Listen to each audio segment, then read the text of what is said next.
What is happening, fellow Cobras? Welcome back to the channel.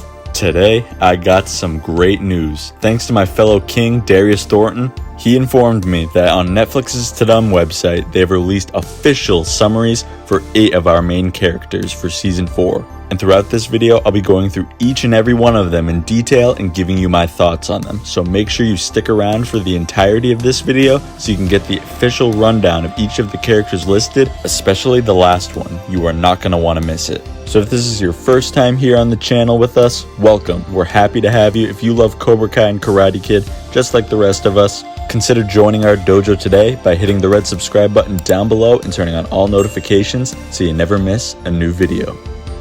So kicking off this epic list, we begin with the OG, the original Karate Kid himself, Daniel Larusso. His synopsis says, having made peace with Johnny, Daniel teams up with his former rival to train their students in 2 styles of karate for an upcoming tournament.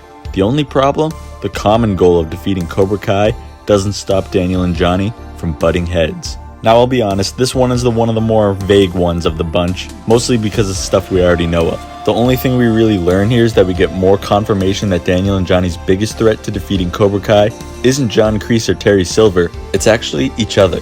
And next up, we got the ace degenerate himself, Johnny Lawrence. It says, struggling to earn Daniel's respect, Johnny searches for a way to establish his aggressive style of karate as legitimate. Meanwhile, he's still sorting out his personal struggles with his history of dysfunctional relationships. So it really does seem like Johnny's trying to incorporate his aggressive strike-first, no pun intended, method of fighting into the combined dojo that still fits Daniel's beliefs, and that's where there could be friction.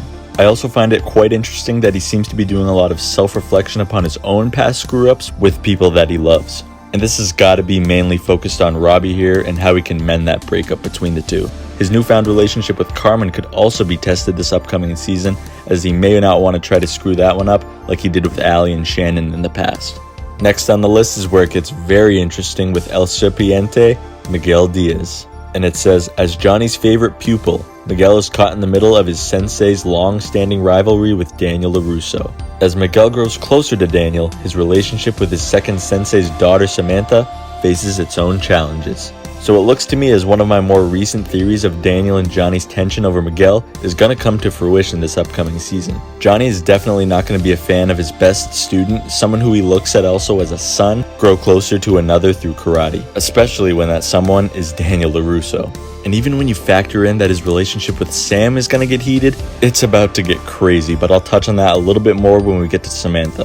Continuing on, we get the King Cobra himself, John Kreese. His character summary says, with his rivals teaming up, Kreese seeks out his old army friend Terry Silver to help Cobra Kai prepare for the All-Valley Karate Tournament. As hostilities continue to flare between the rival dojos, Kreese plays the angle to get into his opponent's heads. Now this is another familiar one, but we do get more confirmation that Kreese is going to be out to play the long game, not just showing up at Miyagi-Do to throw down with Daniel and Johnny, but to manipulate them and get in their heads to get them to turn against one another.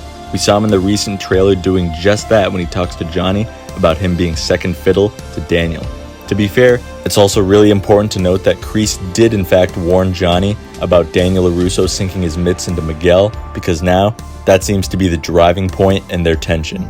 Moving on, we get to karate's next bad boy, Robbie Keane. His summary says, having cut ties with his absentee father Johnny and his former sensei Daniel, Robbie finds support from Kreese at the Cobra Kai dojo. Establishing himself as Kreese's top student, Robbie learns to lead and be ruthless. Ho ho, Robbie Keane, baby. I know Jacob is gonna love this. Robbie's gonna be ruthless this season more than ever. It's gonna be important to note that Robbie is confirmed to be Cobra Kai's #1 student, and unfortunately Tori isn't on this character summary list, but I can tell you right now, she will not be a fan at first of Robbie teaching classes and is now the star pupil of the whole dojo this early into his tenure at Cobra Kai. We have now reached the voice of reason of the whole show, Amanda Larusso. Her synopsis says, still rattled by a recent home invasion and attack on her daughter Samantha by the Cobra Kai students, Amanda hopes that her husband Daniel can put Kreese out of business and end the threats to her family. At the same time, she takes on more work running the car dealership as Daniel focuses on the dojo. Now this right here gets me absolutely hyped because it looks like we're finally getting the reaction from the Larussos shortly after the big house fight in their home. or I'm hoping that we'll at least get some sort of reaction to the aftermath of it, and with the fact that it's going to leave her on edge. She's going to be putting her faith into her husband to get rid of this plague of Cobra Kai in their lives, and she'll be taking on her own responsibility of running the dealership practically solo.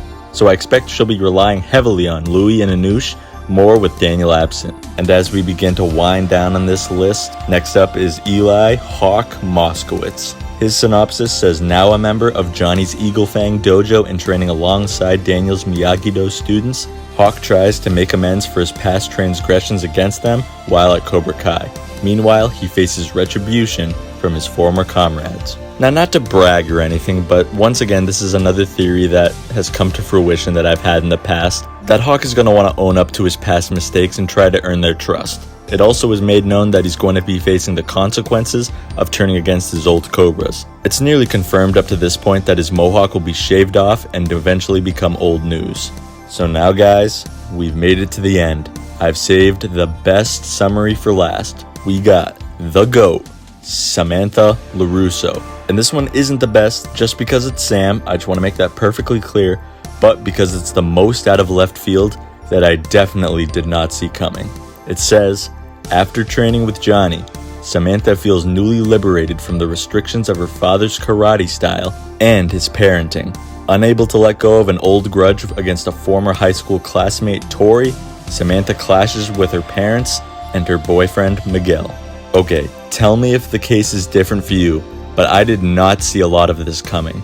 I expected Sam to train with Johnny for sure, and I'm wicked excited about that. But the pure fact that learning a new way of karate will eventually lead her relationship with her father to worsen, and this right here may be the catalyst for problems with Miguel as well. Sam could start to resonate more with Johnny, while Miguel will start to resonate more with Daniel, and that could be the main reason for this divide, other than the usual problems Daniel and Johnny have. Now, I really hate to say this, guys, but that is all for the character summaries for Season 4. I really wish we were able to see some character summaries for characters like Carmen, Tori, Terry Silver, but I understand perhaps the stories will be much different for them this time around, and the summaries for them perhaps may just give too much away. But guys, I say this quite often around here, as the weeks, even days go by, the hype, anticipation, and excitement for Season 4 just continues to grow, and after learning of these epic character summaries, we are absolutely in for the treat of a lifetime this season. I'm calling it right now. Jacob has predicted this in the past. This season is going to be the best season of the bunch, and I absolutely cannot wait. This week and a half is going to be dreadful. It's going to take so long. But with that being said, guys, that will do it for this epic video. Be sure to let me know down below in the comments section, what do you think of these official Cobra Kai Season 4 character summaries, and which one was your favorite? Which one surprised you? Which ones did you expect? Let me know definitely in the comments. You guys know what to do next. If you enjoyed this video, be sure to leave a like.